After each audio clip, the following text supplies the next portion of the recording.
Have you ever felt like the world was turning against you? Like a story was being told about you that just wasn't true? I have, and today, I want to share my story. Not for pity, but to show you how I took back my power, and how you can too. It all started so subtly, a whisper here, a side-eye there. At first, I ignored it. I thought, people will talk, it's just noise. But the noise got louder. It became a coordinated campaign, a deliberate attempt to tarnish my name, to isolate me, and to make me question my own reality. It was one of the darkest periods of my life. Friends I had trusted for years suddenly grew distant. Opportunities that were once within reach vanished. I was being judged based on a version of me that didn't exist, a caricature painted by someone else's jealousy and malice. Every day felt like walking through a minefield.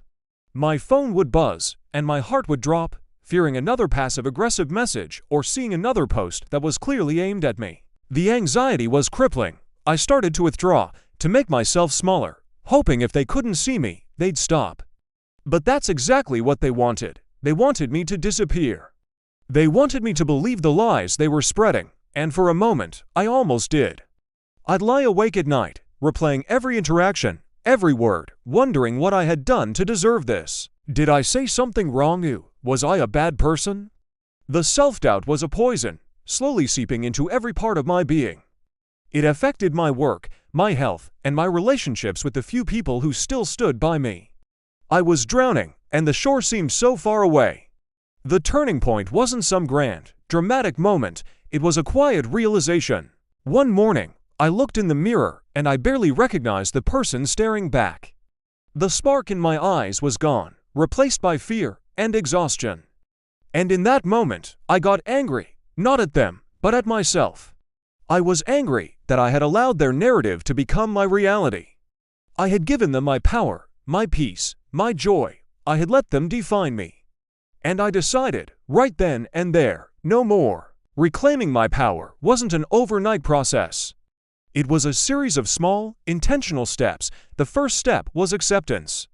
I had to accept that I couldn't control what other people said or thought about me. Trying to fight every rumor was like trying to catch smoke with my bare hands. It was impossible and exhausting. All I could control was my own response. This was a massive shift in perspective. Instead of playing defense, I decided to focus on building my own offense, an offense built on truth and authenticity. Next, I created my fortress of support. I reached out to the people who had never wavered, the ones who knew my heart. I was honest with them about how much I was hurting and how scared I was. Their support was my lifeline. They reminded me of who I was when I was starting to forget. They celebrated my small wins and held space for me on the bad days. It's so important to surround yourself with people who see your light, especially when others are trying to cast shadows. Don't be afraid to be vulnerable with those you trust. Then came the most crucial part. I stopped engaging. I unfollowed. I blocked. I muted. I created a digital sanctuary where their negativity couldn't reach me. This wasn't about running away, it was about protecting my peace. Energy is a finite resource, and I decided to stop wasting mine on people who were committed to misunderstanding me. Instead, I poured that energy back into myself.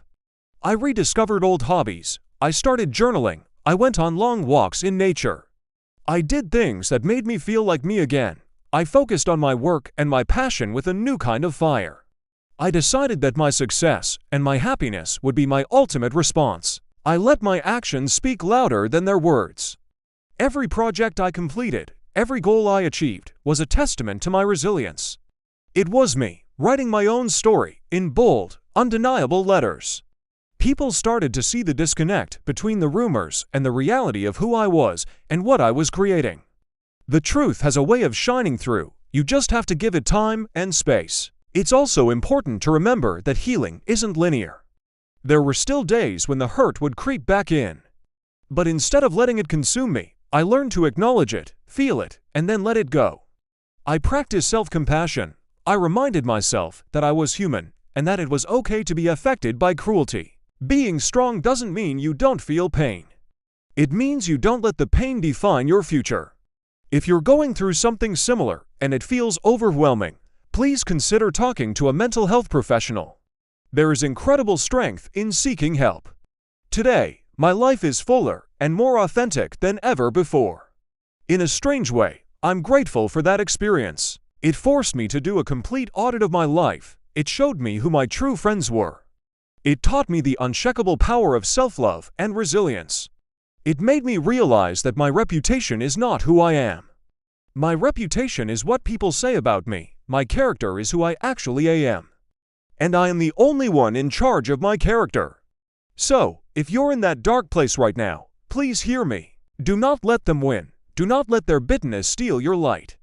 Focus on your truth. Nurture your soul. Build your fortress of support. And let your actions, your joy, and your success be the final word. Reclaim your power. You deserve it. Thanks for listening to my story. If this resonated with you, please like and subscribe for more content on building a life you love. See you next time.